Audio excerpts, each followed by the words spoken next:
चलो बेटा, आज हमें टर्मिनोलॉजी ऑफ अकाउंटिंग करना, लेखांकन की शब्दावली। मतलब ये जब आप अकाउंटिंग चालू करेंगे तो अब हम इसकी एबीसीडी सुनेंगे। पूरा हमें समझना है इसका कि क्या होती है अकाउंटिंग की पूरी टर्मिनोलॉजी। सबसे पहले क्या है? बिजनेस।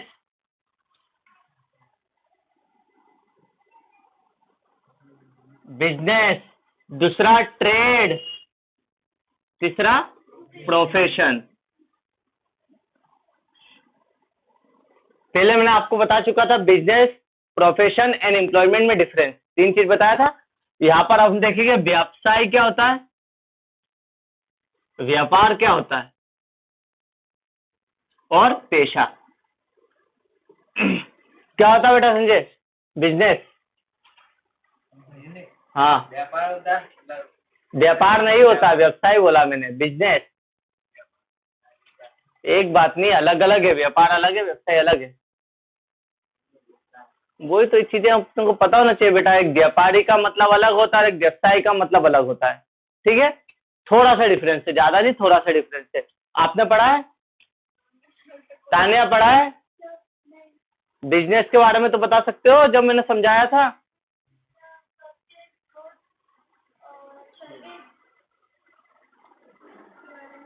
मुझे नहीं लगता आपके 78% है, बिल्कुल नहीं लगता, 1% भी नहीं लगता है, क्योंकि ये नहीं बता पा रहे। परचेस क्या बताया था, बिजनेस बताना आपको, व्यापार क्या होता है, व्यवसाय क्या होता है।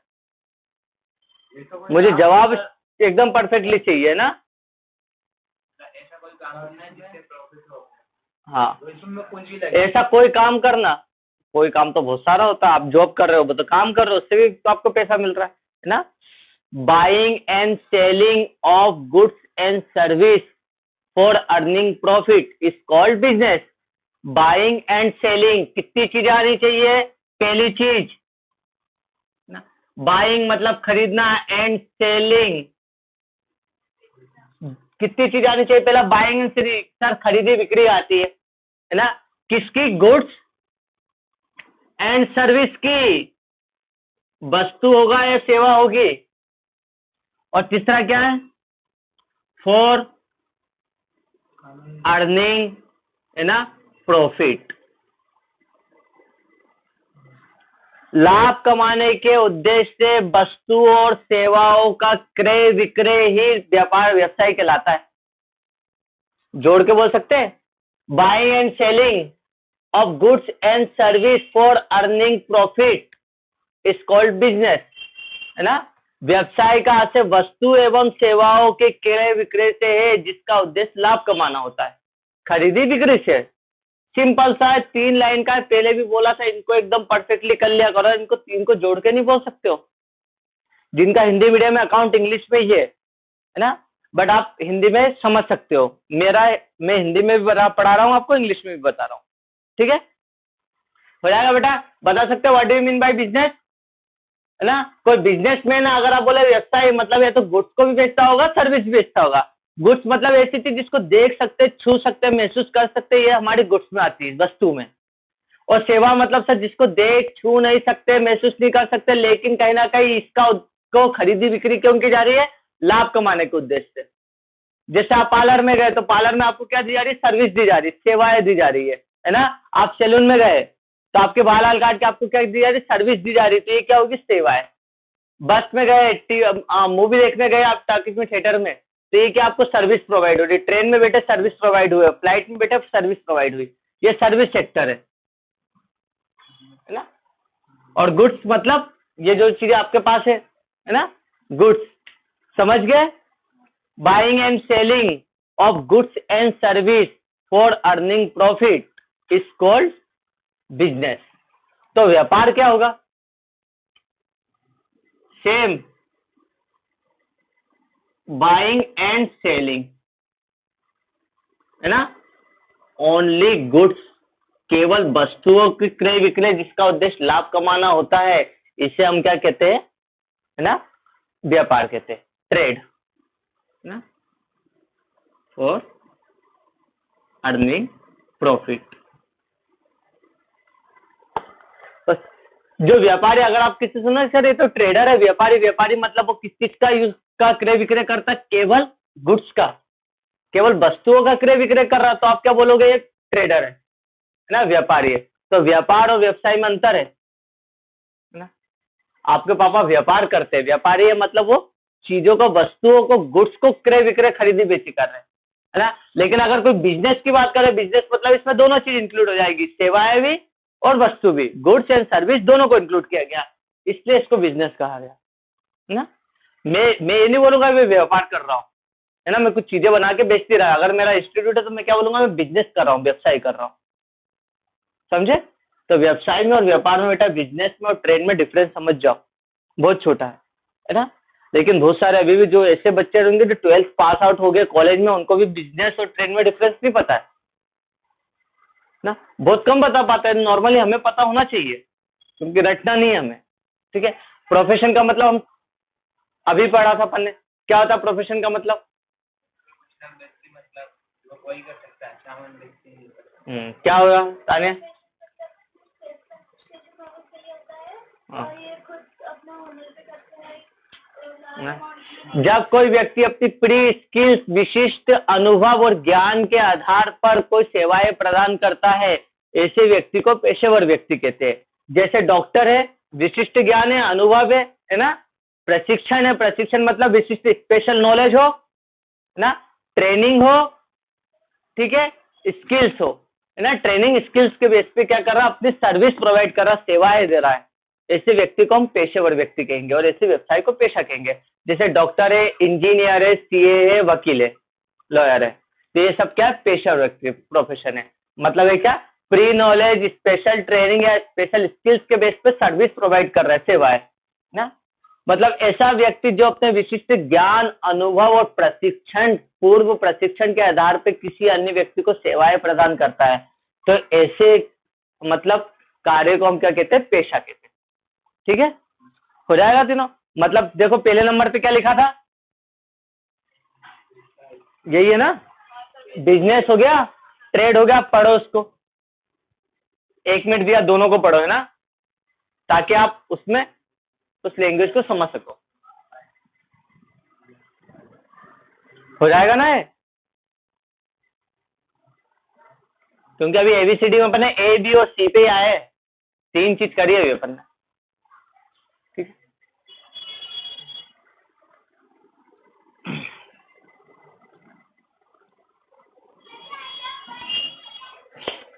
कॉमर्स के स्टार्टिंग के 3 स्टेप आपकी लाइफ के, या आप बिजनेस करोगे तो अच्छी सक्सेसफुल है।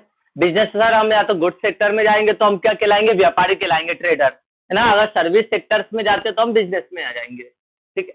तो यह आपके पास ऑप्शन है फ्यूचर के कि सर हम बिजनेस कर सकते हैं, हम, है ना, ट्रेडिंग कर सकते हैं, ट्रेडर बन सकते हैं, व्यापारी बन सकते हैं, या हम कोई सा प्रोफेशन ले सकते हैं। प्रोफेशन मतलब आप वकील भी बन सकते हो, आप सीए भी बन सकते हो, इंजीनियर भी बन सकते हो आप, है ना।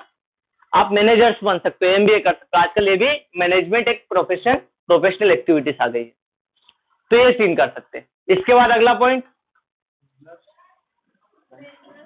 ट्रांजैक्शन, व्यापारिक सौदे।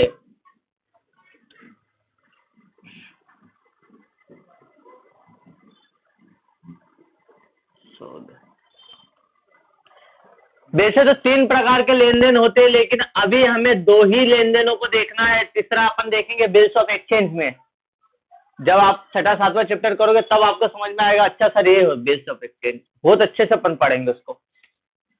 हमने 2 के बारे में बचपन से सुना था, या तो हम नगद लेते या उधार लेते, कैश या क्रेडिट। कैश का मतलब नगद लेन देन, क्रेडिट मतलब उधार, है ना। और एक होता बिल्स ट्रांजेक्शन,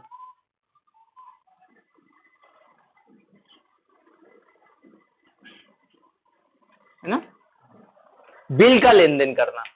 एक व्यापारी 2 तरीके से लेन देन करता, नगद और उधार। प्रैक्टिकली पता है, जब कोई सामान बेचता है ना दुकानदार, तो वो नगद बेचना पसंद करता है ना। जैसे आपकी दुकान है, किराने की दुकान है, तो किराना वाला अधिकतर क्या करता है? नगद बेचता है।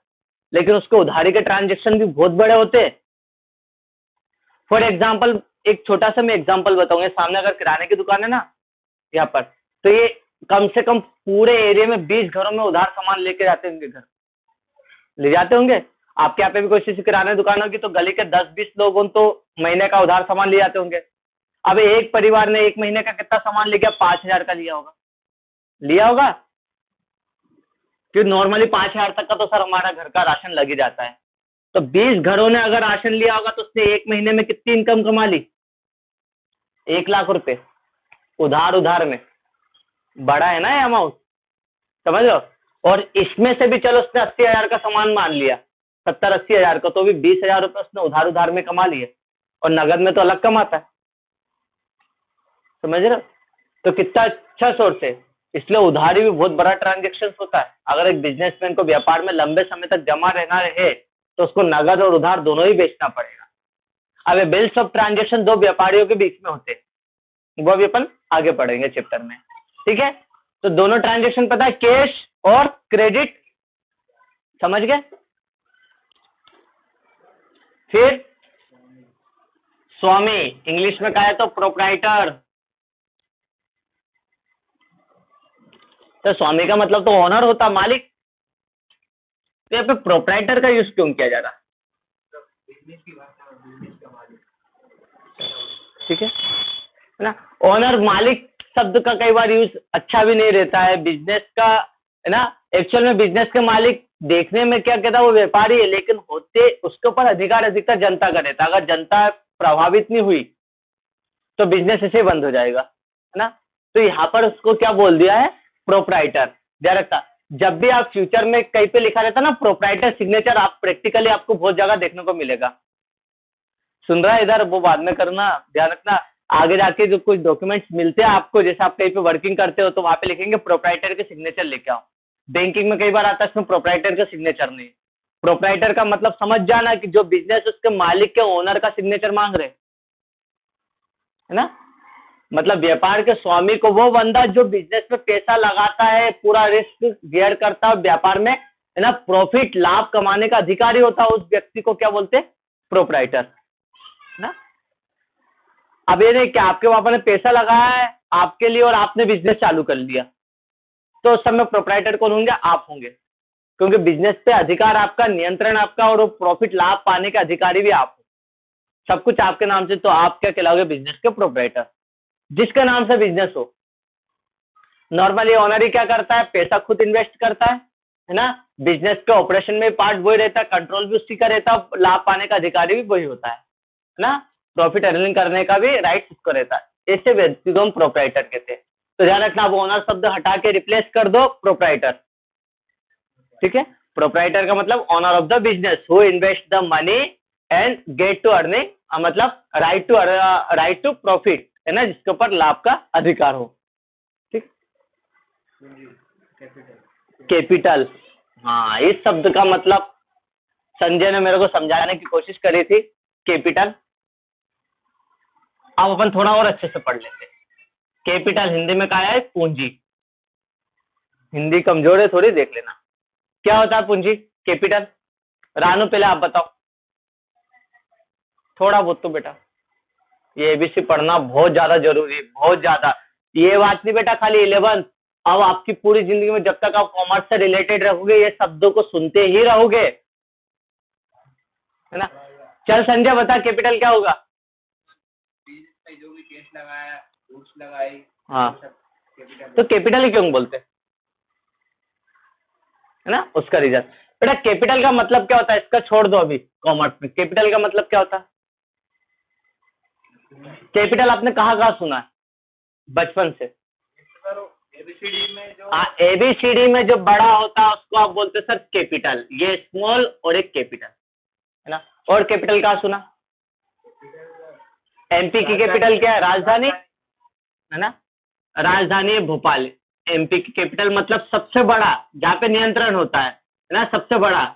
तो यहाँ पर बता देते अपन भोपाल, कैपिटल मतलब राजधानी। और इंडिया की कैपिटल हम बात करते तो दिल्ली, मतलब सबसे बड़ा राज्य, है ना। तो यहाँ पर हम दिल्ली।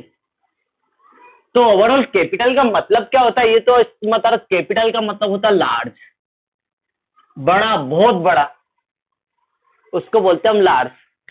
तो वैसे बिजनेस में पैसा लगता रहता है ना, बीच बीच में पैसा लगता रहता है, लेकिन ऐसा एक समय आता है जहां पे बिजनेस में सबसे ज्यादा लेवल पे पैसा लगता है ना। और ये पैसा कब लगता है? जब हम व्यापार चालू करते, है ना। अब आपने बोला सर व्यापार में जो कुछ लगा रहे हो व्यापार की कैपिटल, लेकिन ध्यान रखना जब बिजनेस में बड़े लेवल पे बहुत कुछ लगा रहे, स्टॉक लगा रहे, तो कैपिटल नहीं होगी। स्टार्टिंग बिजनेस स्टार्ट करते टाइम, शुरू करते टाइम या बिजनेस को बढ़ाते टाइम, बिजनेस में बड़े लेवल पे जो कुछ बिजनेस में लगा है, लाइक के से असेट से जो कुछ लगा, वो क्या कहलाती है, बिजनेस की कैपिटल कहलाती, पूंजी। ठीक है, बड़े लेवल पे, वापस से मैंने बोला ना, बड़े लेवल पे लगा हुआ है बिजनेस पे, है ना। एक मालिक द्वारा, एक बिजनेस के प्रोप्राइटर द्वारा बिजनेस स्टार्ट करते टाइम या बिजनेस को बढ़ाते टाइम, है ना, उसमें जो बड़े लेवल पे पैसा लगता है, बड़े लेवल पे कैश, गुड्स, असेट, है ना, नगद, है ना, स्कंध या संपत्तियां लगती है, इसे हम क्या कहते हैं, बिजनेस की कैपिटल कहते हैं। समझ गए, कैपिटल का मतलब लार्ज, है ना। तो ये होता है। अब लाइक आप एक छोटी सी, कोई भी इंसान है छोटी पान की घुमटी भी खोल रहा है, लाइक सबसे छोटा एग्जांपल, तो उसको कितना पैसा लगेगा, पान की घुमटी परचेस करनी पड़ेगी, उसके अंदर फर्नीचर लगाना पड़ेगा, फिर स्टॉक लगाना पड़ेगा, फिर लाइट, फिर पंखे लगेंगे, तो स्टार्टिंग में कम से कम ₹1,00,000 तो लगेगा। ₹1,00,000 एक ही बार लगना है, फिर बार बार लगना है क्या, नहीं, एक बार फिक्स हो गया, फिर जैसे सामान बेचेगा उसी से थोड़ा थोड़ा मंगाता रहेगा। मतलब वो स्टार्टिंग में ही पैसा लगना, वो स्टार्टिंग में बड़े लेवल पे पैसा लगा, इसलिए उसको हम कैपिटल कहेंगे। क्लियर है, अब हो गया क्लियर संजय, नवीन, क्लियर हो गया, रानू हो गया बेटा। वापस से कह रहा, एक छोटा एग्जांपल लिया, हर एक बिजनेसमैन को सबसे बड़ा टेंशन ये रहता कि बड़ी कैपिटल कहाँ से आएगी, इतना पैसा कहाँ से आएगा, तो मैंने एक छोटी पान की घुमटी का एग्जांपल लिया। किराने की शॉप में कम से कम 5 लाख रुपए लगेंगे, और बड़ा काम करोगे तो 10 लाख, कंपनियां खोलोगे तो 50 लाख मिनिमम लगना है। फिर ये पैसा कहाँ से आएगा स्टार्टिंग में, इसे बोलते हैं हम कैपिटल। क्लियर है। अब कैपिटल में भी दो तरह की कैपिटल आती है, वर्किंग कैपिटल और फिक्स कैपिटल।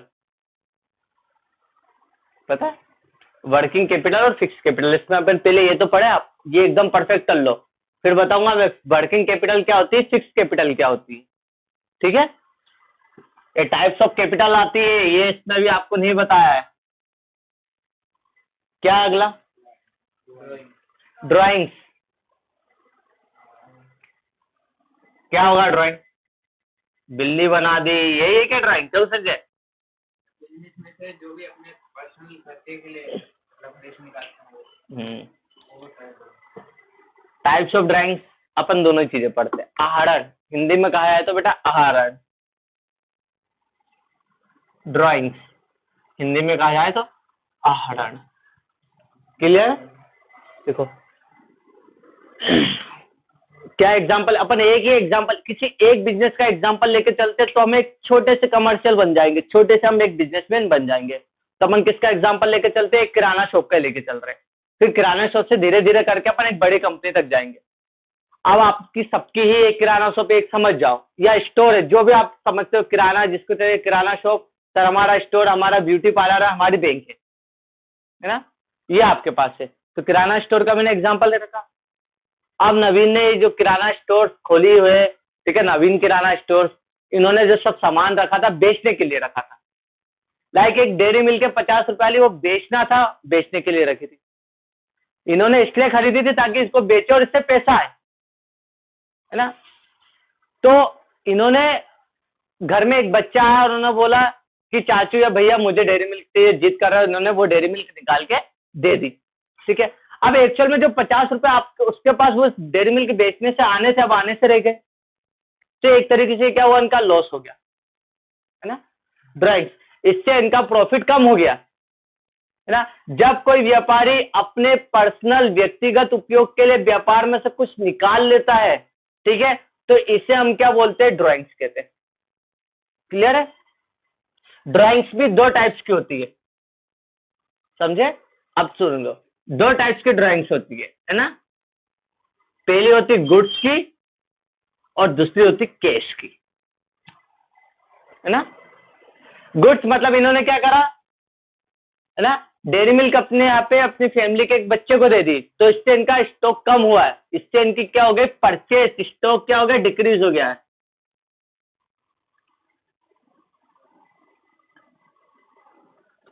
ठीक है, ये दो टाइप्स के। ठीक है, जब कोई बंदा लाइक, और चावल और भी चीजें किराने में, एक डेयरी मिल्क की नहीं, अब घर में इनको चावल भी चाहिए, शक्कर भी चाहिए, दाल भी चाहिए, तो ये ऐसा तो नहीं कि दूसरी किराने की दुकान से खरीद के लाएंगे। जो उन्होंने बेचने के लिए रखा था 50 किलो चावल, उसमें से 5 किलो निकाल के घर में रख दिया, तो 5 किलो जो बिकने से रह गए, इससे पैसा भी आना रह गया और प्रॉफिट भी कम हो गया, तो इससे आपका स्टॉक कम हो गया।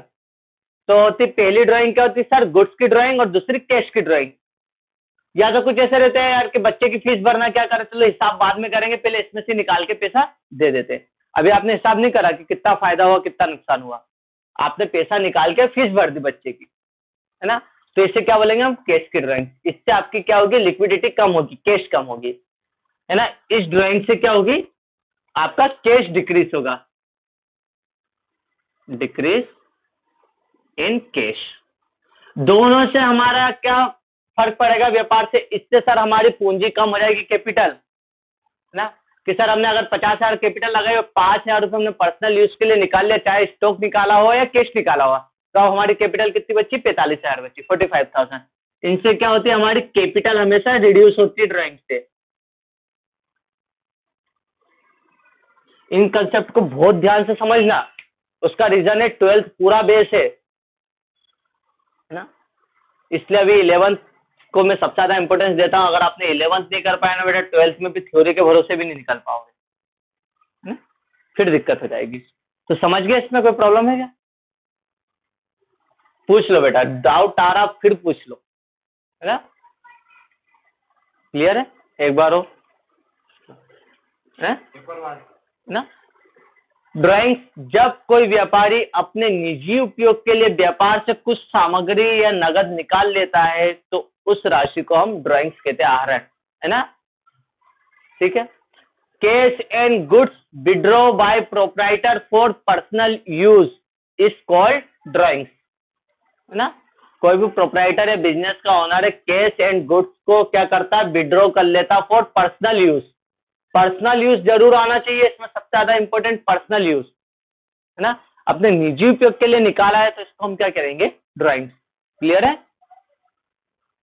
अब और ठीक है। अगला गुड्स, हाँ ये गुड्स क्या होगा, गुड्स गुड्स गुड्स हम बार बार पढ़ रहे हैं, गुड्स क्या होता है,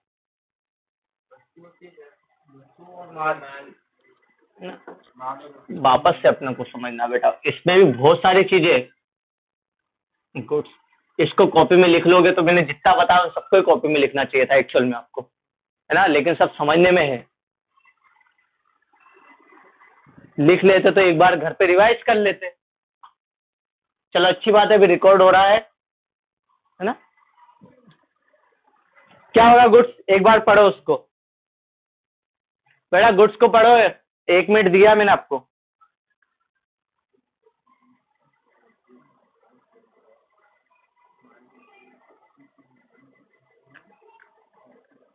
क्योंकि गुड्स समझना बहुत ज्यादा जरूरी है।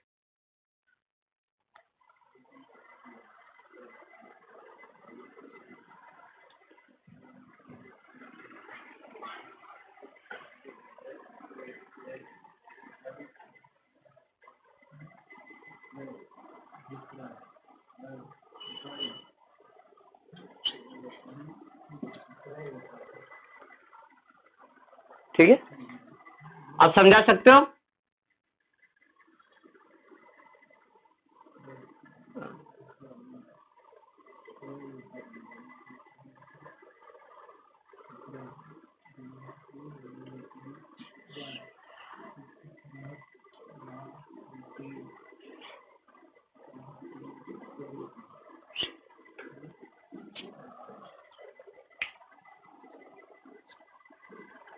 बताओ क्या है, रहतिया मतलब स्टॉक। हाँ देखो बेटा, और चीज अच्छे से, वो सभी चीजें जो आपने बेचने के उद्देश्य से खरीदी वो आपका गुड्स कहलाता है ना। एक दुकानदार के यहाँ पे बरनी रखी है, वो बरनी को गुड्स बोलेंगे क्या, नहीं, उसने क्यों खरीदी थी, ताकि उसके अंदर सामान रखे, है ना। लेकिन अगर उसके अंदर उसने चॉकलेट रखी है तो चॉकलेट क्या होगा, गुड्स होगा, क्यों, क्योंकि उसने क्यों खरीदी थी, ताकि इसको बेच सके। वो सारी चीज जो उसने बेचने के उद्देश्य से खरीदी वो उसकी गुड्स कहलाती है। ना। अगर क्या बोले सर फर्नीचर गुड्स है क्या, नहीं। क्यों नहीं है गुड्स, क्योंकि सर बेचने के लिए नहीं खरीदा। पंखा गुड्स है, नहीं बेचने के लिए नहीं खरीदा, है ना। स्टेशनरी गुड्स है, नहीं बेचने के लिए नहीं खरीदी, तो इसको हम क्या बोलेंगे, गुड्स नहीं आएगा ये, है ना। वो सभी चीज जो बेचने के उद्देश्य से आपने खरीदी, है ना। एनीथिंग विच इज, है ना, क्या, विच मेन पर्पस फॉर सेलिंग, है ना, जिसका मेन पर्पस क्या बेचना हो, है ना। आपने बेचने के उद्देश्य से उसको खरीदा है, तो इसलिए क्या कहेंगे, है ना, गुड्स कहेंगे। गुड्स की डेफिनेशन में केवल वही चीज आएगी जिसको आपने बेचने के उद्देश्य से खरीदा है ना। जरूरी नहीं सर इंग्लिश में समझा, हिंदी में बोल देना सर, वो सारी चीजें जो हमने बेचने के उद्देश्य से खरीदी है गुड्स कहलाएगी हमारी, ठीक है। अब फर्नीचर की दुकान वाले के लिए फर्नीचर क्या होगा, गुड्स होगा। क्यों, क्योंकि वो बेचता फर्नीचर, है ना। इसको बनाने के लिए उसने रॉ मटेरियल खरीदा होगा, तो उसको खरीद कर उसको फर्नीचर बनाया और बेचा। और अपने लिए क्या होगा, फिक्स असेट्स होगी, क्योंकि हमने बेचने के लिए नहीं खरीदी है ना। समझ गए गुड्स में। तो एक दुकान के अंदर आप बता सकते हो क्या गुड्स है और क्या असेट्स है, क्लियर है। अब गुड्स के कितने नाम है,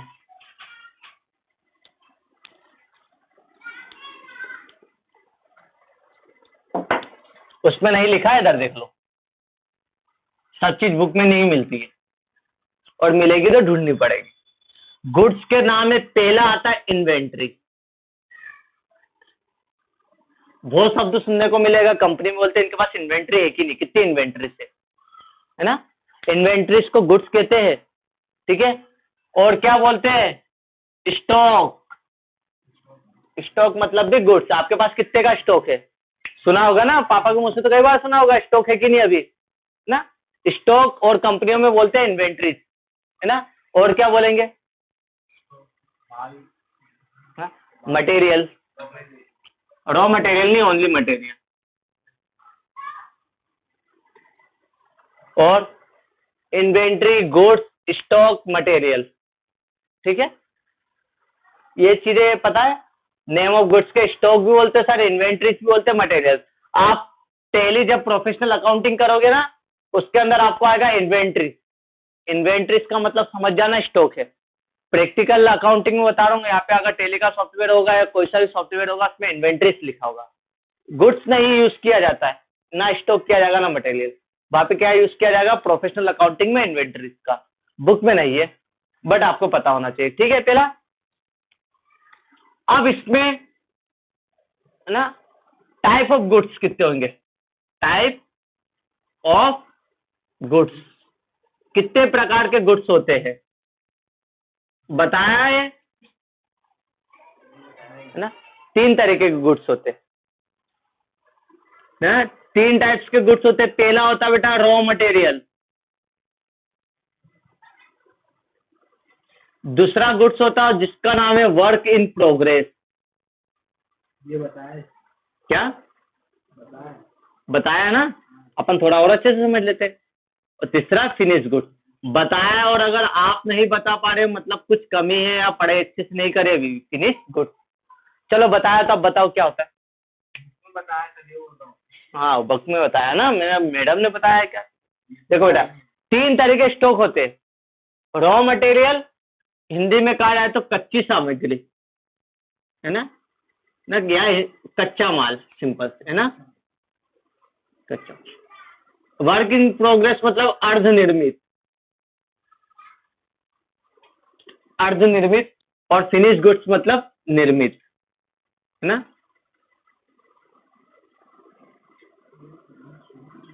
और अच्छा एग्जांपल लेते हैं, घर का, लड़कियों का। आटा आपके लिए क्या है, रॉ मटेरियल, है ना।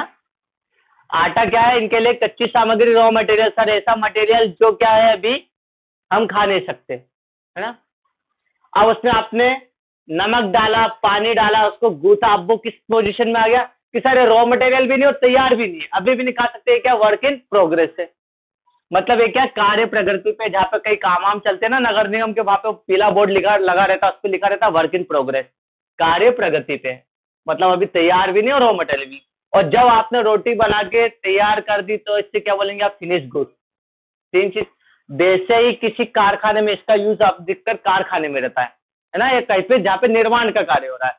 3 तरह के मटेरियल को 3 कैटेगरी में बांटा है उन्होंने, raw material, work in progress, finish goods.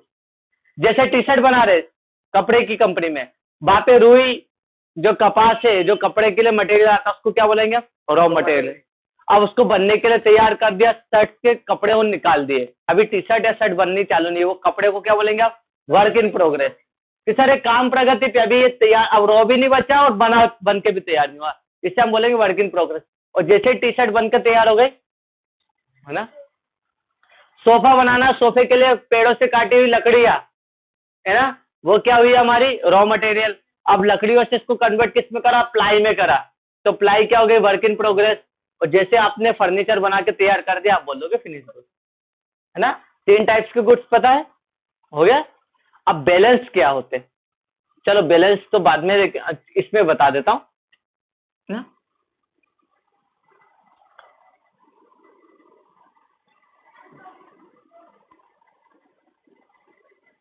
बेटा 2 बैलेंस होता है, पहला होता है opening balance,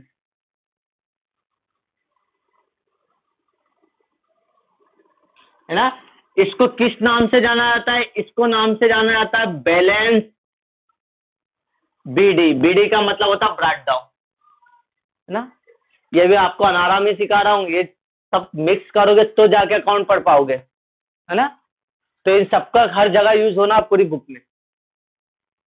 opening balance, opening balance का मतलब क्या होता है? पहला बैलेंस, है ना। जैसे ही बिजनेस चालू हुआ है या अगला दिन हुआ, मतलब हर महीने की, हर दिन का, है ना, या हर साल का पहली तारीख का बैलेंस क्या होता है? Opening balance. ठीक है, मतलब 1 जनवरी का बैलेंस क्या होगा? ओपनिंग बैलेंस होगा, फर्स्ट डे ऑफ, है ना, मंथ। मंथ का पहले दिन का बैलेंस ओपनिंग बैलेंस होगा, है ना। अब आज आपकी दुकान क्लोज हुई, ठीक है, हो सकता है आपकी दुकान में कैश पड़ा है 5,000 रुपए, तो सुबह पापा दुकान खोलेंगे तो कितना निकलेगा उसमें से कैश? 5,000 रुपए। आप क्या बोलोगे? सर आज का ओपनिंग बैलेंस कितना है? 5,000, और दुकान क्लोज होते टाइम आपने बहुत सारी चीज खरीदी और बेची हुई कि कैश आया और गया भी होगा, तो दुकान क्लोज करते टाइम कितना कैश बचा उससे हम क्या बोलेंगे? Closing balance. ठीक है, हर बिजनेसमैन के लिए ओपनिंग बैलेंस, क्लोजिंग बैलेंस का बहुत इंपॉर्टेंस रहता है। अगर बोलेंगे सर क्लोजिंग बैलेंस क्या है ना, तो क्लोजिंग बैलेंस का मतलब है खत्म हो जाए। वैसे अब अकाउंट संभालते तो हम क्या करते हैं? मंथली या क्वार्टरली या हाफ ईयरली या ईयरली बेस पे ओपनिंग क्लोजिंग बैलेंस देखते हैं। ठीक है, तो दूसरा बैलेंस क्या है? Closing balance. क्लोजिंग बैलेंस को नाम किस नाम से जानते हैं? बैलेंस सीडी, कैरिड डाउन, है ना। तो यहां पर आप बोल सकते हैं लास्ट डे ऑफ मंथ, मतलब 1 जनवरी का बैलेंस क्या है? Opening balance. तो 31 जनवरी का बैलेंस क्या होगा? Closing balance. ये मंथ वाइज। अगर ईयर वाइज बोलूंगा तो सर 1 जनवरी का बैलेंस ओपनिंग बैलेंस और 31 दिसंबर का बैलेंस क्लोजिंग बैलेंस, है ना। एक बिजनेसमैन साल भर में देखेगा कि 1 साल का क्या ओपनिंग बैलेंस था, क्लोजिंग बैलेंस था, है ना। अगर मेरे पास स्टेशनरी शॉप है मेरी और मेरे पास 1 जनवरी को कितनी बुक थी? 50 बुक थी, और 31 जनवरी को 10 ही बुक बची है, तो इसका मतलब क्या सर? मेरा ओपनिंग बैलेंस 50 बुक था और क्लोजिंग बैलेंस 10 बुक है। इसका मतलब 40 बुक मैंने सेल कर दिए, बेच दिए, तो ओपनिंग बैलेंस, क्लोजिंग बैलेंस। तो आप जितने भी अकाउंट्स बनाएंगे ना, सभी अकाउंट्स में ओपनिंग बैलेंस और क्लोजिंग बैलेंस दिए होंगे, है ना। आगे अपन जितने भी प्रैक्टिकल करेंगे उसमें ओपनिंग बैलेंस और क्लोजिंग बैलेंस दिए होंगे। क्लियर है? स्टॉक के बारे में कोई भी पूछेगा बता सकते हो? बुक में नहीं लिखा, उसके आगे भी आप अच्छे से बता सकते हो। बोले गुड्स क्या होता है, तो आप ये बोलोगे मैम या सर जो भी आपको पढ़ाते, बोले मैम सर से क्या बोलोगे? सर जो हमने रीसेलिंग ऑब्जेक्ट से परचेस करा, मतलब सेलिंग के ऑब्जेक्ट से हमने परचेस करा, है ना। Purchase anything for selling object, वो सारी वस्तुएं जो हमने बेचने के उद्देश्य से खरीदी, स्टॉक कहलाएगा, गुड्स कहलाएगा। गुड्स के और भी नाम है, स्टॉक है, मटेरियल है, इन्वेंट्री है। ठीक है, गुड्स 3 टाइप्स के होते हैं, raw material, work in progress, finish goods. ठीक है बेटा, तो ये चीजें बहुत ध्यान से पढ़ना है आपको। क्लियर है? याद रहेगा? एक बार पहले बैलेंस बैलेंस बीडी और सीडी, है ना। भैया रात को आपने आंख क्लोज करी घर में, तो ये हो गया आपकी क्लोजिंग। तो ऐसा नहीं अगले दिन सुबह हो तो राजवाड़ा पे आके खुली कि मैं रोड पे कहां से पड़ा हूं, किसी फेंक तो नहीं दिया। क्लोजिंग बैलेंस ओपनिंग बैलेंस का मतलब होता है कि सर 1 तारीख को हमारे पास क्या बैलेंस है, कैश कितना है, ये ओपनिंग कैश है ना, स्टॉक कितना है, ओपनिंग स्टॉक है ना, कितने लोगों से लेना, ओपनिंग डेटर, ठीक है। आपके पास मटेरियल्स या जो भी आपके पास बैंक में कितना है, तो आप क्या बोलोगे, ओपनिंग बैंक बैलेंस। मतलब 1 तारीख का बैलेंस हमारा ओपनिंग बैलेंस, और मंथ खत्म हो रहा है या साल खत्म हो रहा है तो उस समय आपके पास कितना कैश बचा है, कितने का स्टॉक बचा है, कितना बैंक में बचा है, ये आपका क्लोजिंग बैलेंस है ना। मतलब 1 तारीख का ओपनिंग बैलेंस और 31 तारीख का क्लोजिंग बैलेंस है ना। इस ओपनिंग बैलेंस को हम किस नाम से आइडेंटिफाई करते हैं, बैलेंस बीडी, ब्रॉट डाउन है ना। और क्लोजिंग बैलेंस को किस नाम से करते हैं, balance CD, carried down. Clear है, ब्रॉट डाउन और कैरिड डाउन आएगा और हर जगह ही मिलेगा आपको, ये पूरे बेस है। जैसे मकान बनाते टाइम पिल्लर का मेन काम रहता ना, वैसे यही क्या उस मकान के पिल्लर होने, ठीक है, याद रखना, स्तंभ होने, इसको नोट कर लो, ध्यान में रहे।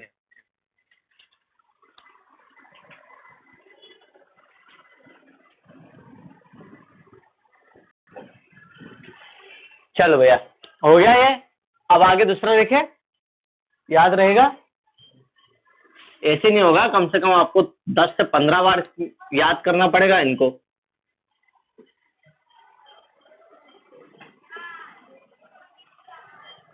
अब अगला क्या है, परचेस, परचेस और सेल। परचेस और सेल, परचेस का मतलब क्रय, क्रय को और क्या बोलेंगे, खरीद दी है ना। विक्रय, विक्रय को मतलब बेचना। क्या होता परचेस, खरीदना सर, क्या खरीदना, पर ट्रैवलिंग द्वार का है। हाँ, यहाँ पे परचेस की मीनिंग बदल जाएगी बेटा, थोड़ा सा समझना है बस। परचेस का मतलब आप समझते सर खरीदना। एक दुकानदार के लिए एक बिजनेस, आप व्यापारी हो, एक चीज दिमाग में रख लो, ना स्टूडेंट हो ना आप ग्राहक हो, आप क्या केवल व्यापारी बिजनेसमैन हो। कॉमर्स का मतलब ही बिजनेस होगा, तो आपके लिए परचेस क्या होगी, वो सारे गुड्स जिसको आपने बेचने के उद्देश्य से खरीदा उसे ही परचेस मानते हैं। आपने फर्नीचर खरीदा, इसे परचेस नहीं बोलेंगे, इसे हम इन्वेस्टमेंट बोलेंगे, ठीक है, निवेश करना। हमने व्यापार में लगाया, बेचने के लिए नहीं लगाया है ना, ठीक है। तो क्या बोलेंगे हम, है ना, परचेस और सेल का रिलेशन किससे होगा, ओनली गुड्स एंड सर्विस भी बोल सकते हैं, गुड्स एंड सर्विस ना। केवल वस्तुओं और सेवाओं की खरीदी बिक्री को ही हम परचेस और सेल्स मानेंगे है ना। अदरवाइज हमने कोई फिक्स एसेट खरीदी, जैसे land, building, plant, furniture, machinery, कोई सी ऐसी चीज खरीदी जिसको आप बेचेंगे नहीं है ना, बिजनेस को चलाने के लिए आपने खरीदा है, उससे हम क्या कहेंगे, इन्वेस्टमेंट कहेंगे, कैपिटल कहेंगे, ना कि है ना परचेस कहेंगे। क्लियर है, तो यहाँ पर ये गलती ना हो। आगे से अंदर परचेस का मतलब ओनली गुड्स है ना। एक दुकान, लाइक मेरी स्टेशनरी शॉप है, मैंने कॉपी किताब सुन सब खरीदी, कॉपी किताब से, स्टेशनरी से, पेन पेंसिल शॉर्पनर, कैलकुलेटर, ये सब मेरे लिए क्या होगी, परचेस होगी। फर्नीचर खरीदा, पंखा लगवाया, लाइट लगवाई, ये मेरा इन्वेस्टमेंट है, ठीक है, ये मेरी कैपिटल का पार्ट हो जाएगा, ठीक है। ओनली स्टॉक इन्वेंट्रीज को ही हम परचेस और सेल्स मानेंगे, पढ़ लो, उसमें वही लिखा है ये। जब व्यापारी द्वारा विक्रय हेतु माल की खरीदी की जाती है, ध्यान रखो क्या लिखा है, जब व्यापारी मतलब ट्रेडर द्वारा बेचने के लिए आपने स्टॉक को खरीदा है ना, तो उसे ही हम क्या कहेंगे, परचेस कहेंगे। परचेस 2 टाइप की होती, कैश और क्रेडिट, नगद और उधार ना। इंग्लिश में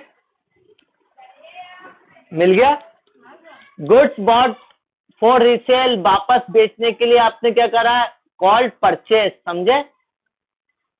अब क्लियर है, नहीं तो अभी तक आपने परचेस क्या बोला था और आप परचेस की डेफिनेशन क्या हो गई, क्लियर है, ठीक है।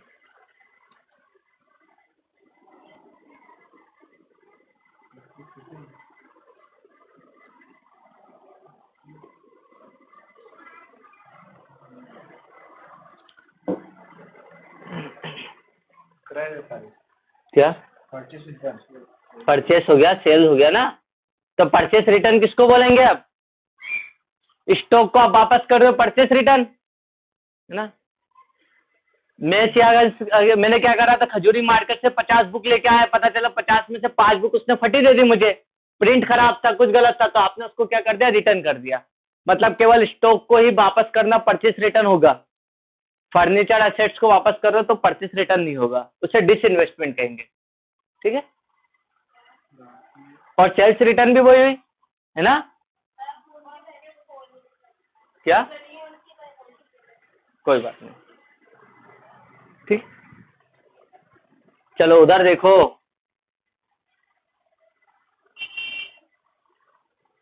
आ गया purchase return, sales return. Stock हो चुका अपना, गुड्स को स्टॉक बोलेंगे, वो स्टॉक जो आपने भी बेचा नहीं है ना। Unsold goods is called stock, है ना। जो भी आपके पास बेचने के लिए रखा है उससे हम स्टॉक बोलेंगे ना। कि अभी आपके पास कितना स्टॉक पड़ा है, मतलब कितना अनसोल्ड गुड्स पड़ा है। ठीक है, ओपनिंग स्टॉक क्लोजिंग स्टॉक दोनों हो चुका, opening balance closing balance. Clear है? कितने हो गए अभी अपने? 13 टर्मोलॉजी हो गई है। पढ़ लो इसको एक बार वापस।